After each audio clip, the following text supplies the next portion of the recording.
começar a nossa segunda aula do pause e agora a gente vai falar sobre ressuscitação cardiopulmonar de acordo com o ritmo cardíaco. Nessa aula a gente vai falar um pouco sobre cada ritmo de parada e o que a gente deve fazer diante de cada ritmo. No final a gente vai falar um pouquinho sobre as taque e bradicardias na emergência e como a gente vai reconhecer e como a gente vai fazer as nossas condutas. Diante de um paciente que está em provável quadro de PCR ou está em PCR, eu preciso garantir que ele esteja monitorizado, porque a monitorização, principalmente a monitorização precoce, ela vai direcionar as minhas condutas e vai garantir um prognóstico mais favorável para o meu paciente.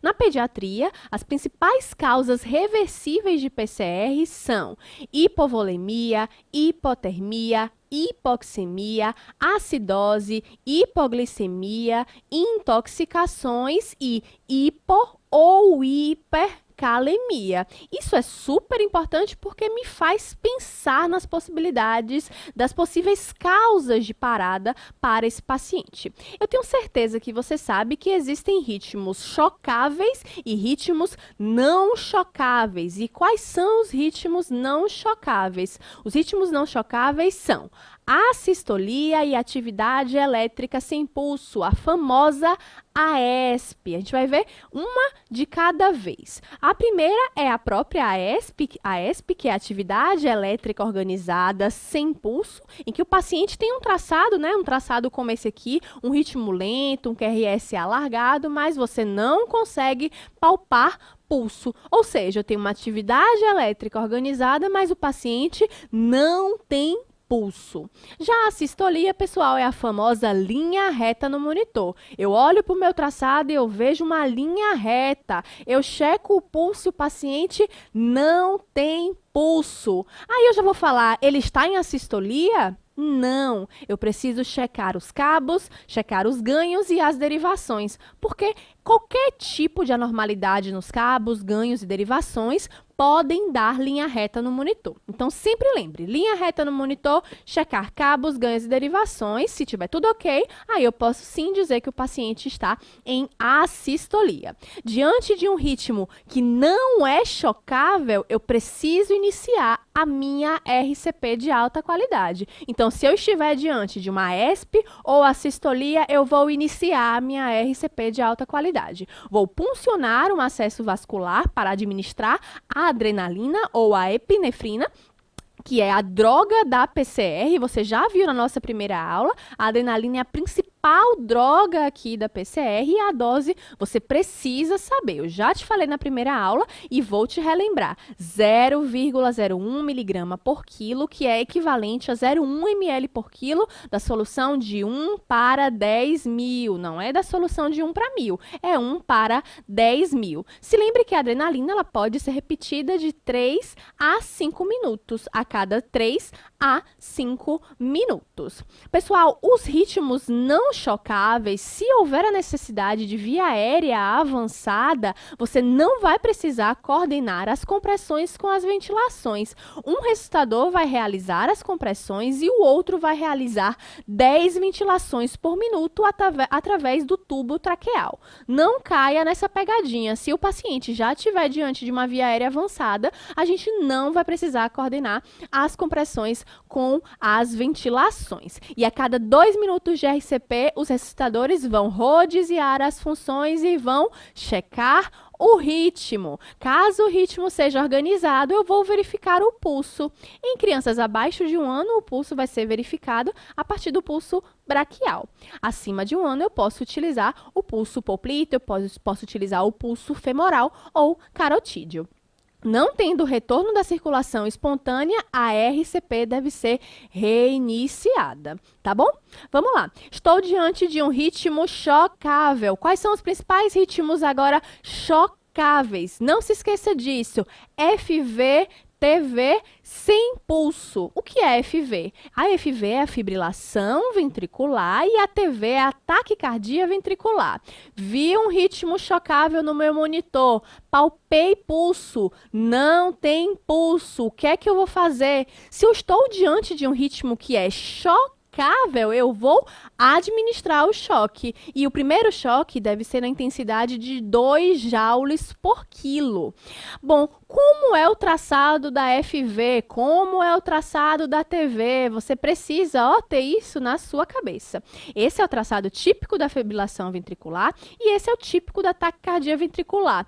Vi esse traçado no meu monitor, eu preciso administrar o primeiro choque, 2 joules por quilo. Depois disso, eu vou iniciar as minhas compressões, vou fazer minha RCP de alta qualidade. 2 minutos de RCP de alta qualidade, vou checar o ritmo. Ritmo chocável, choque. Dessa vez a carga é maior, 4 joules por quilo. Retorno a minha RCP e faço a dose da adrenalina ou epinefrina. Fiquei lá, 2 minutos na RCP, checo o ritmo. Se eu estiver diante de um ritmo chocável, eu vou aplicar o choque. Só que agora a intensidade já vai ser de 4 a 10 joules por quilo, ou a dose máxima de 120 a 200 joules. Agora, se o paciente continuar parado, eu posso utilizar o antiarrítmico, e o antiarrítmico de escolha é a amiodarona. Normalmente, a gente pode fazer até 3 vezes, entre 3 a 5 minutos, e a dose é de 5 miligramas por quilo. Vamos lá, respire fundo, vamos comigo para esse fluxograma. Se eu estou diante de um paciente que não responde, não respira e não tem pulso, o que é que eu vou fazer? Iniciar a minha RCP. Garantir que o paciente está devidamente monitorizado, vou olhar para o lado, vi meu desfibrilador, vou ofertar oxigênio, vou ver, estou diante de um ritmo chocável ou não chocável. Se eu estiver diante de um ritmo não chocável, a ESP ou a sistolia, eu vou fazer o quê? Iniciar a minha RCP por 2 minutos. Puncionar um acesso venoso, se não tiver acesso venoso, um acesso intraósseo, para fazer adrenalina a cada 3 a 5 minutos. Vou avaliar se esse paciente tem necessidade de via aérea avançada e após 2 minutos de RCP eu vou me perguntar, o ritmo é chocável ou não? Se o ritmo continuar sendo não chocável, eu continuo a minha RCP. E aí, nesse tempo, estou lá na minha RCP. Eu vou pensar nas possíveis causas reversíveis. Poxa, o paciente está hipoglicêmico, o paciente está hipovolêmico, o paciente está hipotérmico. Continuo a minha RCP e vou checar o ritmo. E aí, continuo o fluxograma. Se eu checar o ritmo e o paciente tiver um ritmo organizado no monitor, eu vou checar pulso. Se o pulso estiver presente, eu vou ter o retorno espontâneo da circulação. E aí eu vou continuar com os cuidados pós-parada. Agora, pessoal, se eu checar o ritmo e eu estiver diante de um ritmo chocável, que é do outro lado, né, no fluxograma, do outro lado, que aí seria ou uma FV ou uma ATV sem pulso, o que é que eu vou fazer? Choque, aí eu faço o primeiro choque. Depois faço a minha ressuscitação por 2 minutos, punciono o meu acesso e depois de 2 minutos de RCP, vejo se o ritmo continua sendo chocável ou não. Se continuar chocável, eu aplico o choque, faço adrenalina, considero a via aérea avançada, checo o ritmo e assim sucessivamente.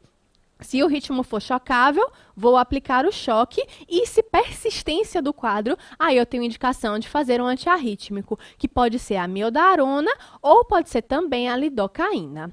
Tá bom, pessoal? Eu acho que esse fluxograma resume um pouquinho e dá uma organizada na nossa cabeça, certo? Agora, fica uma pergunta, eu quero te perguntar, existem arritmias na pediatria? O que você acha? Elas são comuns? Pessoal, existem sim arritmias na pediatria e elas podem, inclusive, ser comuns. Normalmente, a gente vai ter uma taquicardia ou uma bradicardia relacionadas com o sistema de condução do coração. Pode ser também relacionada a lesões do próprio tecido cardíaco, pode ser relacionada também com pacientes que fizeram algum tipo de procedimento, uma cirurgia cardíaca, eles também podem evoluir com taquicardia ou bradicardia, e por isso é importante questionar a história clínica, perguntar para a família a história de eventos parecidos, prévios, questionar a história de cardiopatias congênitas, e diante de uma criança que está com taquicardia ou bradicardia na emergência, eu preciso tomar as minhas condutas. Para saber reconhecer uma taquicardia ou uma bradicardia, eu preciso saber qual é a frequência cardíaca normal para a idade daquela criança. E aí eu trouxe essa tabela aqui para a gente tomar como base. Pessoal, varia a frequência cardíaca conforme o estado da criança, se a criança está acordada ou se a criança está dormindo. Mas perceba que nessa tabela a gente tem uma média da frequência cardíaca. Crianças até 3 meses têm uma média de 140 batimentos por minuto. De 3 meses a 2 anos, vai para 130. De 2 anos a 10 anos, vai para uma média de 80. E acima de 10 anos, uma média de 75. Aí a gente vai poder fazer o diagnóstico com maior certeza. Aqui a gente vai falar um pouco sobre as taquicardias e depois sobre as bradicardias. Falando sobre a taquicardia, eu quero te lembrar que essa daqui, pessoal, é a causa mais comum de taquiarritmia que vai precisar de tratamento no paciente pediátrico. Eu estou falando da taquicardia supraventricular, a conhecida TSV. O paciente, normalmente os bebês, cursam com a frequência cardíaca acima de 220 e as outras crianças, normalmente acima de 1 ano, elas cursam com uma frequência cardíaca acima de 180. No eletrocardiograma, a gente vai ter um ritmo que é regular, o QRS ele é estreitinho, menor que 0,09, e eu não consigo discernir as ondas P, porque se lembre que a frequência cardíaca está muito aumentada. Os pacientes podem evoluir com sintomas gerais, que podem ser irritabilidade, letargia, sonolência, baixa ingesta, sudorese, e podem evoluir para desmaio, síncope e ter sensação de palpitações. Olha o traçado aqui da TSV. Perceba que a gente tem um ritmo, né, super rápido, a gente não consegue discernir a onda P e o QRS é bem estreitinho. A gente pode ter como mecanismos de ação da TSV 3 principais. Existem vários, mas os principais são esses aqui. Eu posso ter uma TSV por um foco atrial ectópico, que está gerando uma super descarga no meu coração. Posso ter uma TSV secundária reentrada no nó atrioventricular. Se lembre que o nó atrioventricular ele vai disparar estímulos elétricos do átrio para o ventrículo, e eu posso ter uma reentrada nesse nó atrioventricular e isso gerar a minha TSV. Posso ter a TSV também por conta de reentrada por uma via, que é uma via acessória. Então, todos esses mecanismos estão relacionados com a fisiopatologia da TSV. Diante de um paciente com TSV, eu vou fornecer oxigênio, garantir uma boa ventilação, uma boa oxigenação, vou deixar o paciente monitorizado e vou puncionar um acesso vascular. Fiz tudo isso e antes disso até eu vou me questionar. Esse paciente está estável ou instável? Se o paciente estiver estável, eu posso considerar a famosa manobra vagal. A manobra vagal, pessoal, nos bebês, nos lactentes, pode ser feita com uma bolsa de gelo ou água gelada na face e nos olhos. E nas crianças mais velhas, pode ser feita a partir da manobra de Valsalva. Eu posso pedir para o paciente soprar um canudo obstruído ou soprar uma bexiga. Essa pode ser uma manobra vagal que, inclusive, pode reverter a taquicardia supraventricular. Aqui na TSV, a droga de escolha é a adenosina e a dose é de 0,1 mg por quilo, sendo o máximo de 6 mg. A segunda dose pode ser com a dose dobrada, que aí vai ser de 0,2 mg por quilo, sendo o máximo de 12 mg. E se lembre que a infusão da adenosina deve ser rápida, deve ser efetiva, o efeito dela é muito fugaz, certo? Se o paciente tiver qualquer sinal de instabilidade hemodinâmica ou o paciente estiver chocável, a taquiarritmia deve ser tratado o mais rápido possível. Então, você vai escolher o que for mais rápido. Se a adenosina for mais rápido, eu vou escolher a adenosina. Mas se a cardioversão sincronizada for mais rápida, eu vou optar pela cardioversão sincronizada. E a carga inicial é de 0,5 a 1 joule por quilo, e aí as cargas subsequentes vão ser de 2 joules por quilo. Se houver refratariedade a essas medidas, eu posso utilizar a amiodarona e a dose é 5 mg por quilo. Respire fundo que a gente vai falar agora sobre as bradicardias. Pessoal, as bradicardias, elas podem evoluir para PCR na pediatria. Elas podem ser ritmos terminais e normalmente as crianças têm bradicardia secundária à hipoxemia. É de longe a causa mais comum, mas elas podem ter também por conta de hipotermia, acidose, hipoglicemia, hipotensão, reflexo vagal exacerbado e bloqueio cardíaco. Não é muito comum bloqueio cardíaco, mas pode acontecer. A frequência cardíaca aqui vai estar diminuída abaixo de 60 com sinais de hipoperfusão. E eu preciso estabelecer o meu tratamento imediato. Abrir vias aéreas, ventilar o paciente, oxigenar o paciente. Se mesmo assim persistir com bradicardia, o que é que eu vou fazer? Iniciar RCP de alta qualidade, iniciar a adrenalina. Isso precisa ficar bem medular na sua cabeça, não se esqueça disso. De sintomas, podemos ter sintomas gerais e inespecíficos, como fadiga, cefaleia, tontura, o paciente pode sincopar e o paciente pode ter sintomas mais graves, pode evoluir com choque, hipotensão, perfusão insuficiente dos seus órgãos, alterações do nível de consciência e pode ter um colapso súbito. Mas eu te lembro, já te falei isso, que a hipoxemia é a principal causa de bradicardia sintomática na criança. Olha esse traçado aqui, a gente tem uma bradicardia, a gente tem uma atividade elétrica organizada e a gente tem uma bradicardia sinusal. Normalmente, esses casos estão relacionados com uma redução da demanda metabólica, que pode estar relacionada ao sono, ao repouso, à hipotermia ou ao aumento do volume sistólico. Existem bradicardias relacionadas ao bloqueio do nó atrioventricular. Eu tenho certeza que você já ouviu falar nisso. E aí a gente tem o bloqueio de primeiro grau, de segundo grau e o bloqueio de terceiro grau, também conhecido como bloqueio total. Vamos para o de primeiro grau, que está aqui o traçado. Perceba que há uma lentidão na condução, né, do meu estímulo elétrico. Então, há uma lentidão na condução através do nó atrioventricular. Perceba que o intervalo PR, ele é mais curto.